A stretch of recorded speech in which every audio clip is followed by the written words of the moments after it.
Значи, този клип го публикувам от ярост.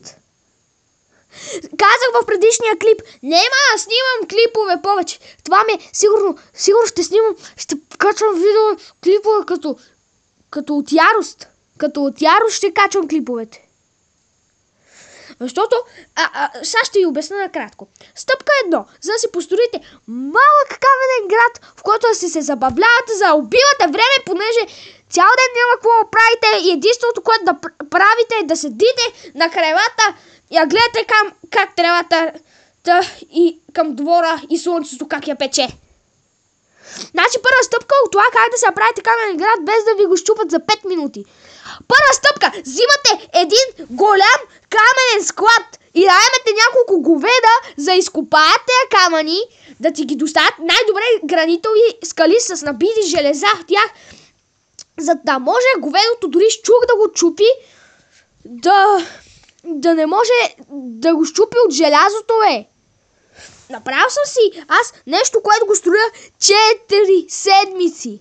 Даже 5 и няколко 6 там некъде го строя. И днеска, като чудо, просто нема го. Излизам навън и когато видя една голяма дупка, пълна с камъни.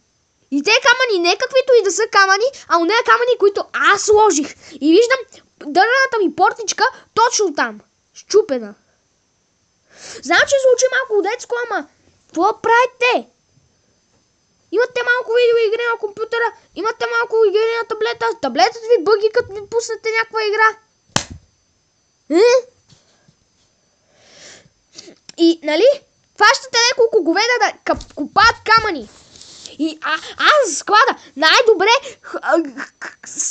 склад с големината на завод за камиони, коли и самолети. В едно. Толкова камъни ви трябват. За да може да направите така 100 километрова дървена стена, за да може да я щупат. Това е толкова. Защото аз не ми оцеля, значи чуйте, направя си в двора това. Нема го. На другия ден.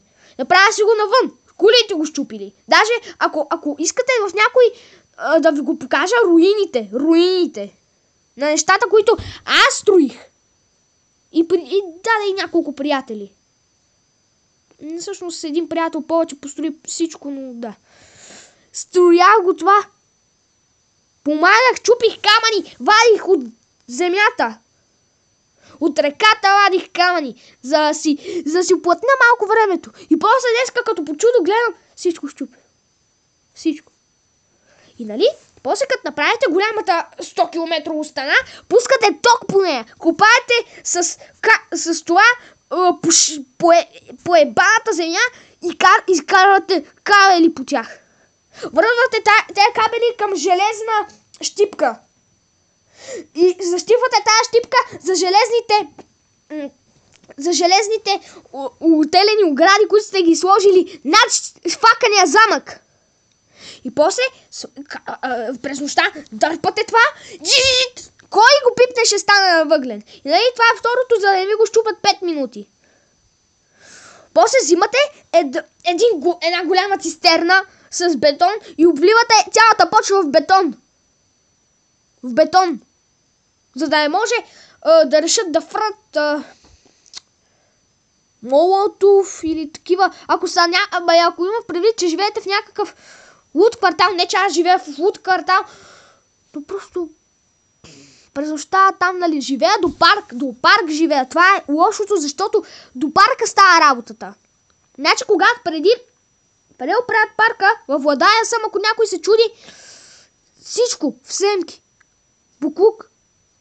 Не имаше нищо. Сега го оправиха малко и взимате, както казах, взимате един шибан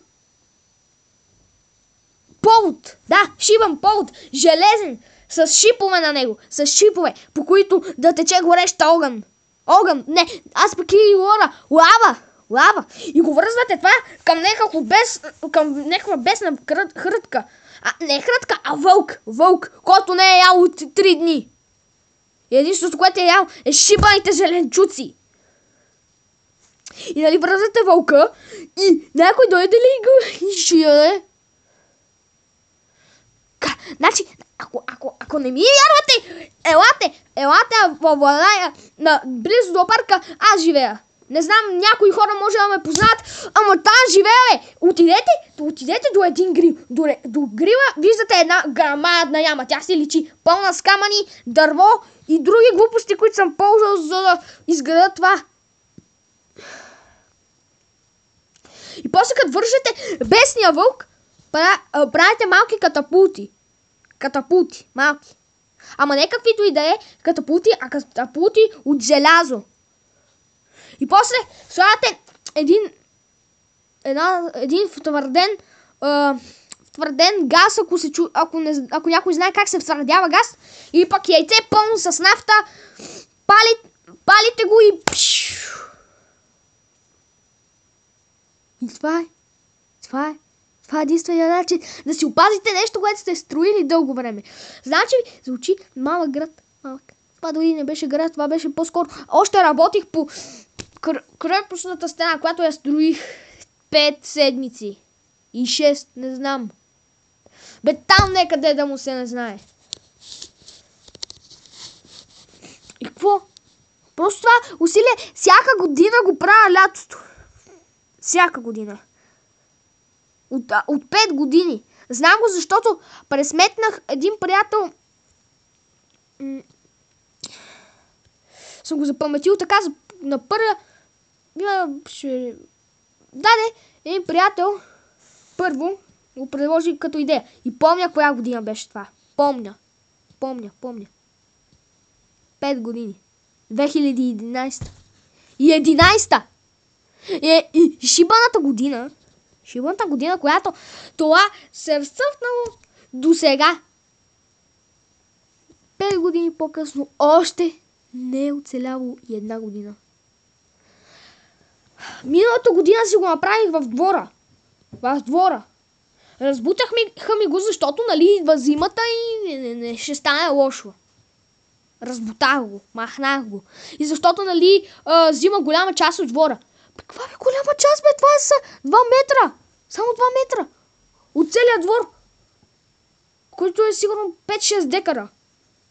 Само 2 метра. 2. Не 200. Не 20. И с други думи, или... да, също и ако сте някакъв психично болен учен, дето работи по машини за убиване, взимате един ладенен лъч за смаля.